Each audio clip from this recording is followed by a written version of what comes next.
조갑제 TV 시청자 여러분 안녕하십니까? 2020년 1월 21일 새벽입니다. 오전 5시 16분입니다. 5.16이네요. 5.16도 새벽에 일어났습니다. 저도 새벽에 일어났어요. 가끔 새벽에 일어나는 경우가 있는데 그때는 긴급 뉴스를 전해드릴 때든지 아니면 잠을 잘 수 없을 정도로 화가 날 때입니다. 오늘은 그건 아닙니다. 요사이 조갑제 TV 회원 모집을 하고 있습니다. 많은 분들이 참여해 주셔서 대단히 감사하게 생각을 하고 있습니다.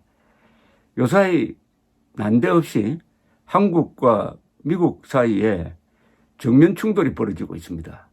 그 핵심 인물이 해리 해리스 미국 대사입니다. 이 해리 해리스 미국 대사는 인도 태평양 사령부 사령관을 지낸 해군 제독입니다.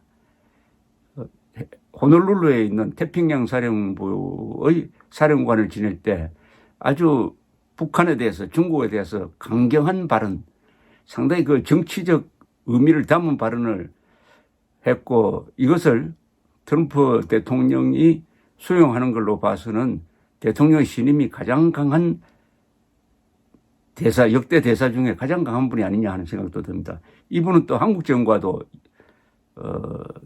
관련이 있습니다. 즉 부친이 하사관으로서 한국전에 참전한 사람입니다. 그리고 지금 주한미군 사령관 에이브럼스 대장은 또 대단한 사람입니다.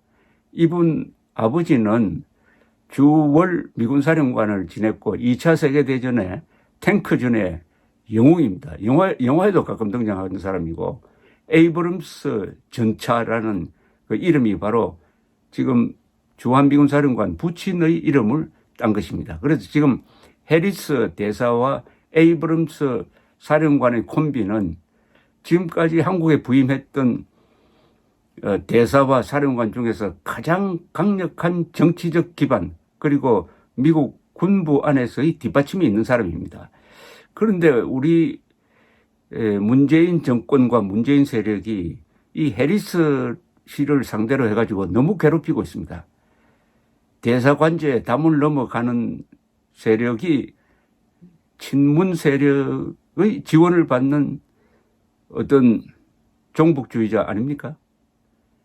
자, 요사이는 해리 해리스 대사가 이 문재인 정권이 추진하고 있는 아주 위험한 북한 도와주기, 어떻게 보면은 몸 주고 돈 주는, 즉 한국 사람 자체를 하나의 상품으로 이용을 해가지고 제3국을 통해서 북한에 관광객으로 밀어가지고 거기서 돈을 쓰도록 만들고 자칫하다가는 인질로 잡힐 수 있도록 하는 그런 분위기를 만드는데 앞장서고 있습니다. 여기에 브레이크를 한국 안에서 제대로 걸지 못하니까 해리 해리스 대사가 나와가지고 그런 문제는 한국과 미국 사이의 워킹그룹, 즉 실무자 선에서 협의되어야 할 대상이다.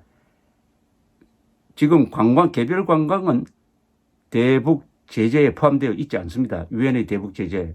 그러나 미국과 한국, 미국은 북한에 대해서 여행을 못하게 하고 여행금지국으로 정했습니다. 한국도 사실은 마찬가지죠.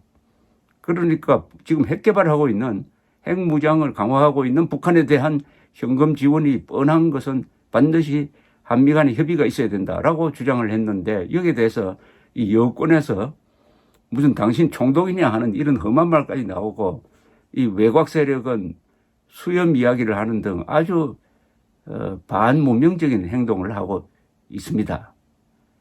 여기에 대해서 어제 미국 국무부가 아주 확실하게 해리스 대사 지지 입장을 밝혔습니다. 즉 북한 관광 자유화 등 남북 협력이 한미 워킹 그룹을 통해 다뤄져야 한다는 해리 해리스 주한 미국 대사의 발언은 미국 정부의 공식 입장이다 라고 확인을 했습니다. 국무부는 한국 당국자들도 그런 협의 대상이라고 하는 사실을 확인한 것이며 해리스 대사는 트럼프 대통령을 대변하고 있다. 그러니까 트럼프 대통령의 성과를 건드리지 말라 하는 그런 뉘앙스입니다. VOA에 주는 논평이었습니다. VOA의 이 보도를 좀 소개를 해드리겠습니다. 국무부 대변인실 관계자는 미국 소리 방송에 미국은 남북협력을 지지하며 남북협력이 반드시 비핵화의 진정과 보조를 맞춰 진행되도록 한 미국 한국 워킹그룹을 통해 조율하고 상의된다 라고 밝히면서 향후 제재를 촉구를 할 해리스 대사가 이런 이야기를 했어요. 향후 제재를 촉발할 수 있는 오해를 피하려면은 미 한 워킹그룹을 통해서 관광 문제 등 남북 협력이 다뤄지는 것이 좋다는 해리스 주한미국 대사의 발언이 국무부의 방침에 따른 것이라는 것을 재확인해 주었다라고 VOA가 보도를 했습니다. 이것은 남북 협력을 긍정적으로 평가하면서도 비핵화와 대북 제재, 남북 협력 방안 등을 논의하는 워킹그룹을 통해 미국과 협의해야 할 사안이라는 미국 정부의 방침을 재확인한 겁니다. 반드시 미국의 동의가 필요하다, 이런 뜻이겠습니다. 이것은 또 해리스 대사의 발언이 신중치 못한 직설화법이라고 비판하는 문재인 정권에 대해서 우리는 그렇게 생각하지 않는다 하는 것을 정부의 공식 입장, 미국 정부의 공식 입장으로 재확인한 것으로 보입니다. 해리스 대사는 지난 16일 외신기자 간담회에서 이렇게 이야기를 했죠. 문 대통령의 낙관론은 고무적이지만은 낙관론에 근거해 행동할 때는 미국과 협의해야 한다고 말했습니다. 여기서 문재인 대통령이라는 말이 나왔으므로 상당히 이 여권을 자극한 것으로 보입니다. 어떻게 대사가 문재인 대통령이 신년 기자회견에서 한 발언을 정면으로 반박하면서 미국의 양해가 필요하다고 했느냐. 그러니까 총독 운운하는 발언이 나온 거죠. 당시 한국 청와대는 매우 부적절하다. 더불어민주당 송영길 의원은 조선 총독이냐 하는 등의 발언을 했습니다. 송영길 의원은 중국에 대해서는 그런 직설적 발언을 해야 될 때에 했다는 이야기를 들어본 적이 없습니다. 이 사람이 상당히 중국과 친한 사람으로 알려져 있습니다. 최소한의 균형이 갖춰져 있지 않은 사람인 것 같은 느낌을 받아요. 조사히. 국무부 관계자는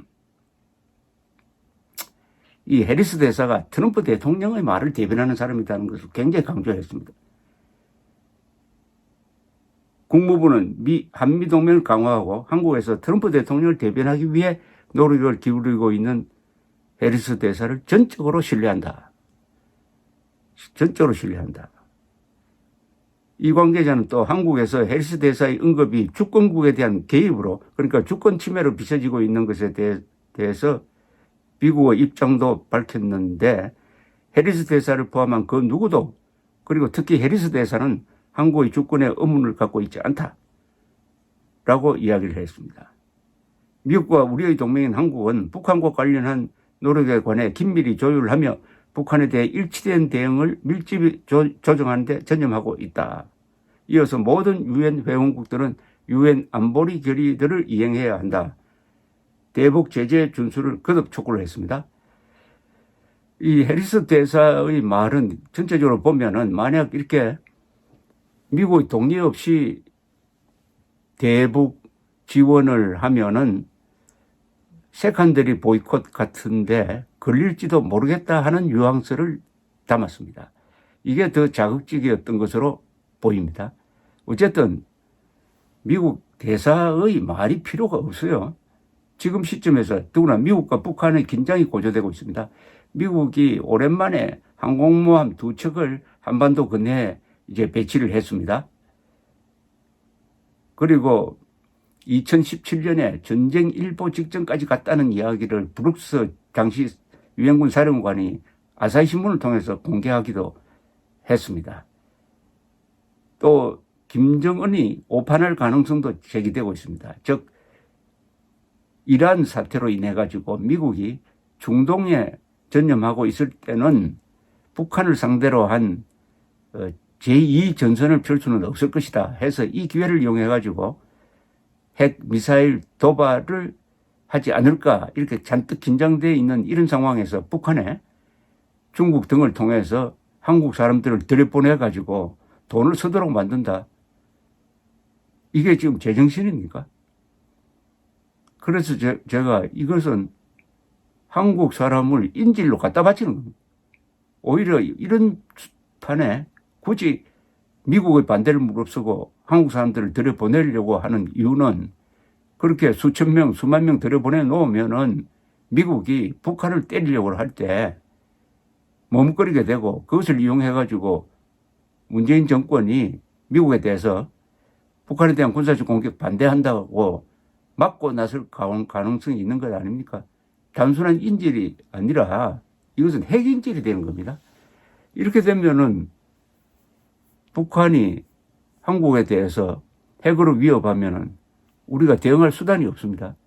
더구나 이 정부는 수도권 2,500만이 사는 이곳에 사드 추가 배치를 하지 않아서 지금 여러분들이 김정은의 변덕에 지금 운명이 달려 있습니다. 김정은이가 발작을 해가지고 핵미사일을 쏘면은 5분 뒤에 서울 상공에서 터지는데 막을 방법이 없어요. 핵민방위 훈련도 하지 않지 않습니까? 여러분들 핵미사일 날라올 때 어디로부터 대피해야 된다는 그 장소 압니까? 훈련한 적 있습니까? 없지 않습니까? 여기에다가 수천 명의 관광객을, 수만 명의 관광객을 북한에 체류시켜 놓는다. 이거 완전히 이적 행위죠. 이 이적 행위를 하는데 아마 우리 민족끼리는 뭐 어쩌고저쩌고 하면서 또 호도하려고 할 겁니다. 그건 우리 민족주의가 아닙니다. 종족주의입니다. 그게 바로 반일 종족주의, 반미 종족주의로 갈 가능성이 있습니다. 이번에 반미 종족주의 선동으로 이 선거판을 아주 긴장시킬 가능성도 있습니다. 일종의 미국과 한국이 충돌 코스로 가는데 아마 문재인 정권은 이게 선거에 도움이 되느냐 안 되느냐 그 측면에서 아주 고민하고 있을 것 같은데 한국 사람들이 아무리 잘 속는다고 하더라도 반일 선동에는 넘어가지만은 반미 선동을 통해서 우리의 생명줄인 한미동맹을 해치는 것을 과연 허용할 것인지 문재인 정권이 계속 국민들을 개돼지로 보는지 4월 15일 날 아마 판가름 날 것이라고 생각을 합니다. 감사합니다.